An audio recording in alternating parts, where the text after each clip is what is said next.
How about this one I like? I ride a bicycle that I built myself. Anyone else here enjoy the freedom, the feeling of freedom that goes along with riding a bike? You know, it's the wind in your hair, but then the extra satisfaction that, you know, your legs, you know, have provided. You know, you're working, you know, you're getting around, but you're working for it. And you're not really doing much harm to the environment. And heck, I can't afford a car. Although, I'm in the market, I want to buy one for my dad. My dad's very first car was a '63 Ford Galaxy, big old fins on the back. And he totaled it, he flipped it drag racing. That's pretty cool. You know, that's one of my favorite stories about my dad. The guy he was with got hurt pretty bad, broken leg. But anyway, he'd like to have another one someday, so I'm kind of on the lookout. So if you see one, drop me a line, let me know. But I built my bike myself, and I love it, almost to an extent that's arguably inappropriate, because it's kind of lusty. And my apartment is, it's like a studio kind of open plan thing. I ride it around in circles, bare naked. And she's real pretty. I wrote this song for her. And you ever see the movie Vivre sa vie by Jean-Luc Godard? It's good background information for this song.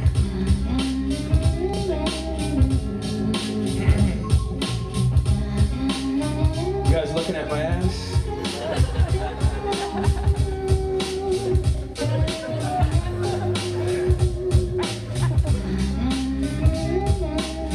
She's the most beautiful girl in the galaxy. Thick, sexy, black, and metallic.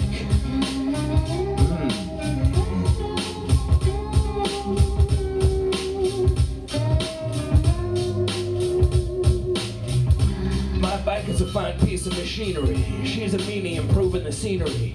Moving smoothly straight through your wildest fantasies. Insanity so fancy it's fascinating. Handsome assassin, taking your heart for ransom, breaking you apart with slow motion romance.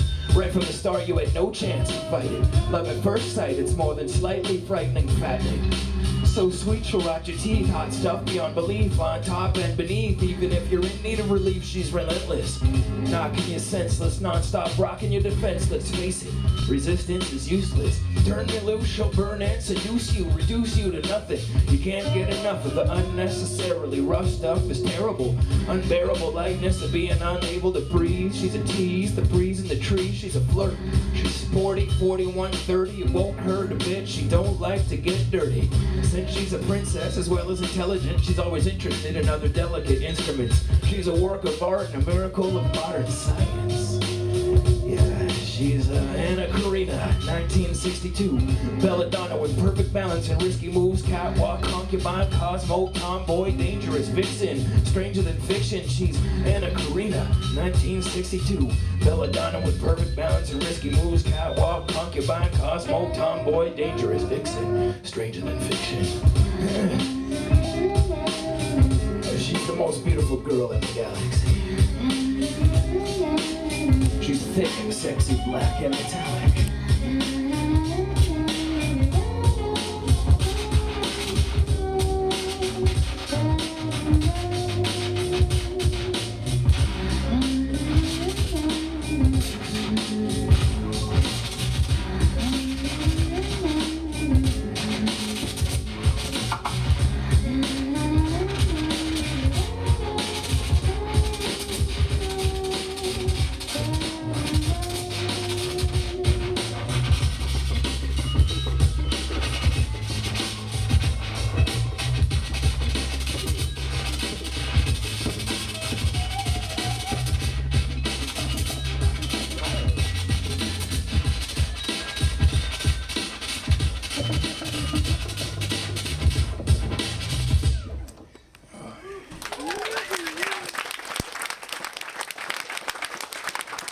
Boy, it's getting warm. Thanks.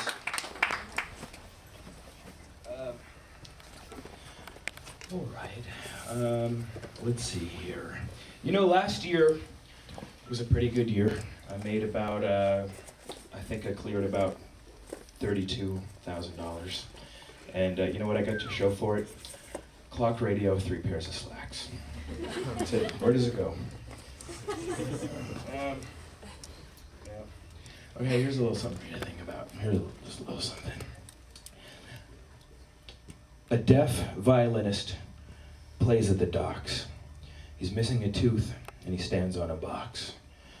His gestures are feverish, his cheeks wet with tears. He sleeps in his jacket, or so it appears. He plays from the late afternoon through the evening and bows with his hat in his hand before leaving. He plays for the angels themselves, I'm convinced of it, because no music at all comes out of his instrument. I wrote that in Paris. I've been living in Paris. They do it a little different over there. And it's softening me up. So anyway, I suddenly feel very vulnerable.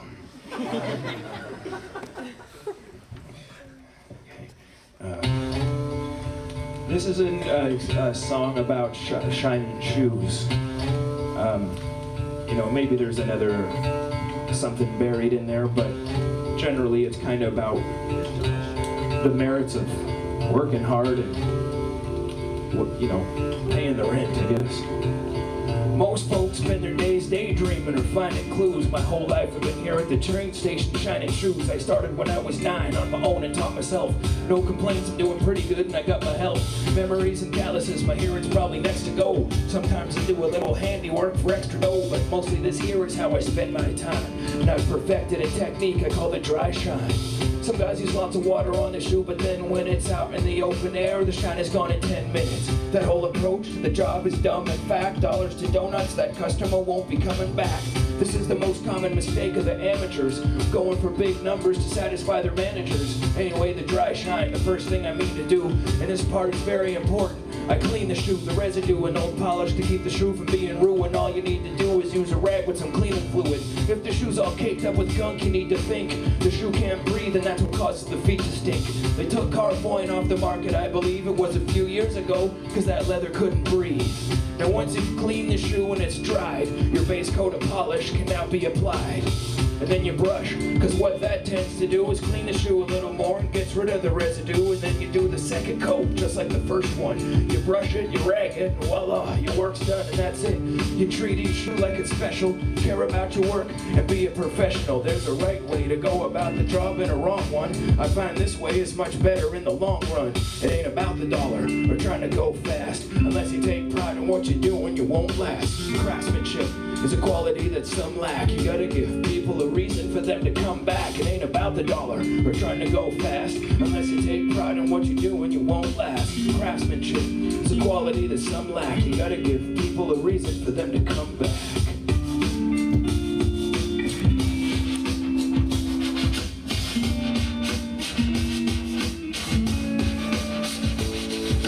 The world's a different place than what I was introduced to. They don't wear shrapnel shoes like they used to.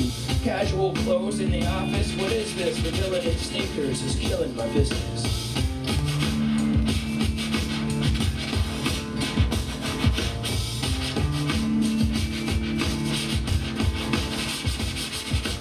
Craftsmanship is a quality that some lack. You gotta give people a reason for them to come back. Craftsmanship is a quality that some lack. You gotta give people a reason for them to come back. Craftsmanship is a quality that some lack. You gotta give people a reason for them to come back. Craftsmanship is a quality that some lack. You gotta give people a reason for them to come back.